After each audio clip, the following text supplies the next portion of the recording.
Bismillahirrahmanirrahim. Assalamualaikum warahmatullahi wabarakatuh. Perkenalkan, saya Nur Aziza, mahasiswa jurusan Pemanfaatan Sumber Daya Perikanan, Fakultas Perikanan dan Ilmu Kelautan, Universitas Muslim Indonesia. Stambuk 072-2018-0015. Nah, pada kali ini saya akan menjelaskan sedikit materi mengenai manajemen pelabuhan perikanan. Nah, yang pertama yang akan dibahas yaitu pengertian pelabuhan. Nah, apa yang dimaksud dengan pelabuhan? Menurut Peraturan Pemerintah Nomor 69 Tahun 2001, Pasal 1 Ayat 1 tentang kepelabuhanan. Pelabuhan adalah tempat yang terdiri dari daratan dan perairan di sekitarnya dengan batas-batas tertentu sebagai tempat kegiatan pemerintahan dan kegiatan ekonomi yang dipergunakan sebagai tempat kapal bersandar, berlabuh, naik turun penumpang, atau bongkar muat barang, yang dilengkapi dengan fasilitas keselamatan pelayaran dan kegiatan penunjang pelabuhan, serta sebagai tempat perpindahan intra dan antar moda transportasi. Nah, selanjutnya yaitu macam-macam pelabuhan. Pelabuhan dapat dibedakan menjadi beberapa macam, yaitu dari segi tinjauan, misalnya seperti dari segi penyelenggaraan, segi kegunaan, segi usaha, segi fungsi perdagangan nasional dan internasional, dan juga dari segi letak geografis.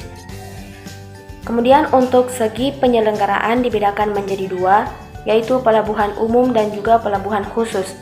Untuk pelabuhan umum, pelabuhan ini diselenggarakan untuk kepentingan pelayanan masyarakat umum yang dilakukan oleh pemerintah dan pelaksanaannya diberikan kepada badan usaha milik negara yang didirikan untuk maksud tersebut.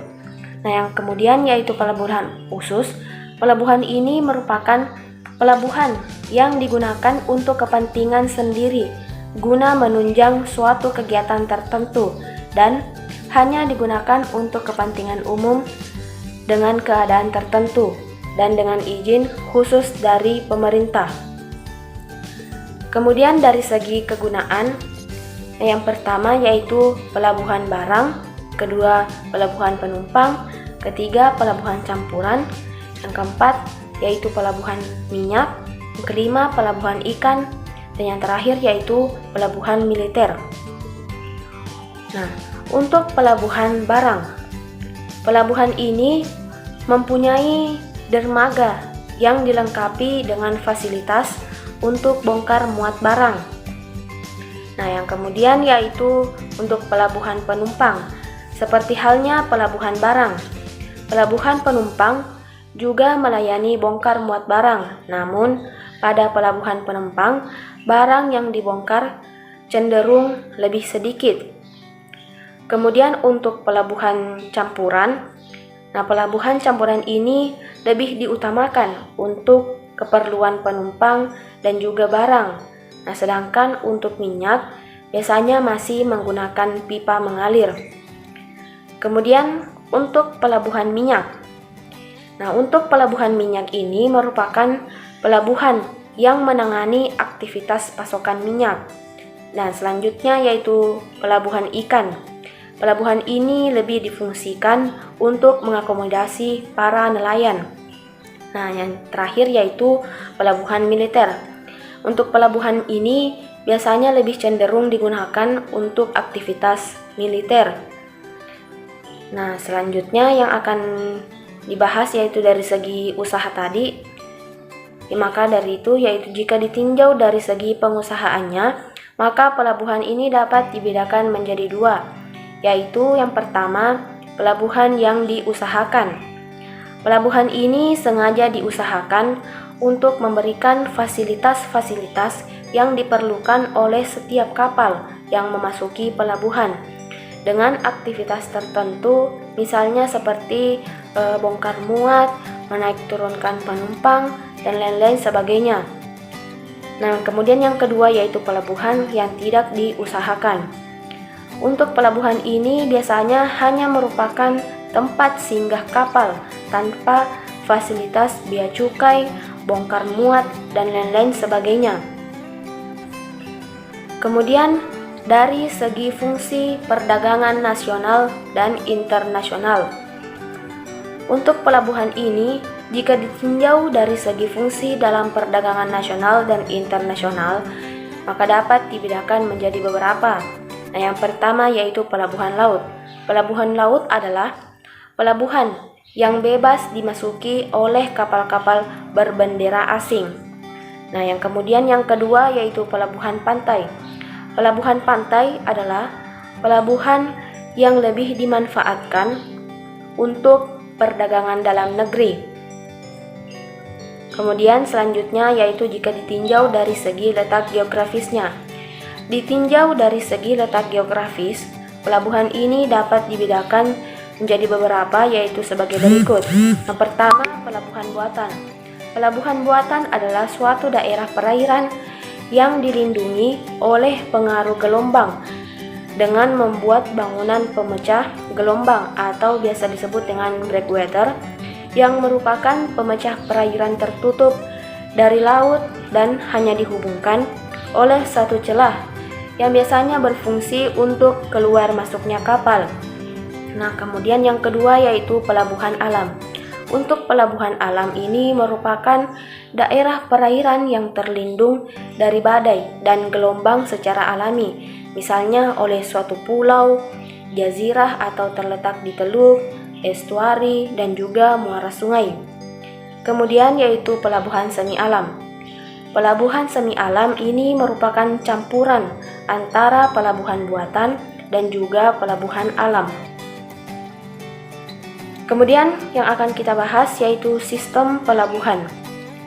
Nah, berdasarkan PP nomor 11 tahun 1983 disebutkan bahwa pelabuhan adalah tempat berlabuh atau bertambatnya kapal laut serta kendaraan air lainnya untuk menaikkan dan menurunkan penumpang, bongkar muat barang dan hewan, serta merupakan daerah lingkungan kerja kegiatan ekonomi.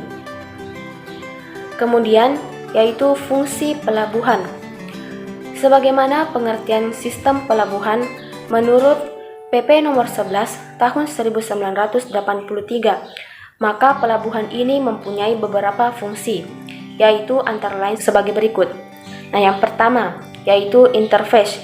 Interface yaitu pelabuhan sebagai tempat pertemuan dua moda atau sistem transportasi darat dan laut, sehingga pelabuhan harus dapat menyediakan berbagai fasilitas dan pelayanan jasa yang dibutuhkan untuk perpindahan barang atau penumpang ke angkutan darat atau juga sebaliknya. Nah, yang kedua yaitu link atau mata rantai, yaitu pelabuhan merupakan mata rantai dari sistem transportasi sehingga pelabuhan sangat mempengaruhi kegiatan transportasi keseluruhan. Nah, yang kemudian yang ketiga yaitu gateway, yaitu pelabuhan berfungsi sebagai pintu gerbang dari suatu negara atau daerah sehingga dapat memegang peranan penting bagi perekonomian suatu negara ataupun daerah. Nah, selanjutnya yaitu industri entity, yaitu perkembangan industri yang berorientasi kepada ekspor dari suatu negara ataupun juga daerah. Kemudian yang akan kita bahas yaitu prasarana dan sarana pelabuhan. Nah, untuk dapat menjalankan fungsinya, maka pelabuhan diperlengkapi dengan berbagai sarana. Nah, misalnya seperti untuk pelayanan kapal, contohnya yaitu alur masuk pelabuhan dan sistem sarana bantu navigasi pelayaran. Kemudian kolam pelabuhan, pemecah gelombang, dermaga, dan kapal tunda, kapal pandu, kapal kepil, dan sebagainya. Nah, untuk pelayanan penumpang dan barang, misalnya seperti apron dermaga, gudang terminal penumpang, lapangan parkir, areal bongkar muat moda angkutan darat, dan akses ke sistem pengangkutan darat. Dan juga sarana debarkasi dan embarkasi penumpang, alat bongkar muat misalnya seperti kran, derek, forklift, dan juga sebagainya. Nah, kemudian yang akan kita bahas yaitu peranan-peranan pelabuhan. Adapun peranan pelabuhan antara lain yaitu yang pertama untuk melayani kebutuhan perdagangan internasional dari daerah penyangga atau hinterland tempat pelabuhan tersebut berada. Nah, kemudian yang kedua yaitu membantu berputarnya roda perdagangan dan pengembangan industri regional. Kemudian yang ketiga yaitu menampung bangsa yang semakin meningkat arus lalu lintas internasional baik transhipment maupun barang masuk atau inland routing. Kemudian yang keempat yaitu menyediakan fasilitas transit untuk daerah penyangga atau hinterland atau daerah atau negara tetangga. Nah, itulah sedikit materi tentang manajemen pelabuhan perikanan.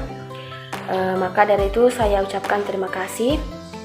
Sekian, Assalamualaikum warahmatullahi wabarakatuh.